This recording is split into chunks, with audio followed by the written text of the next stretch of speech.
సూసేకి అగ్గిరవ్వ మాదిరే ఉంటాడే నా సావే.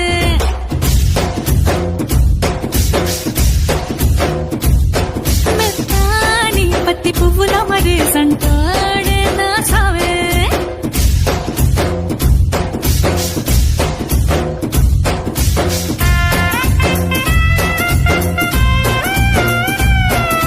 మాట పెడుసైనా మనసులో వెన్న రాయిలా ఉన్నవాడిలోన దేవుడెవరికి తెలుసును నాకన్నా.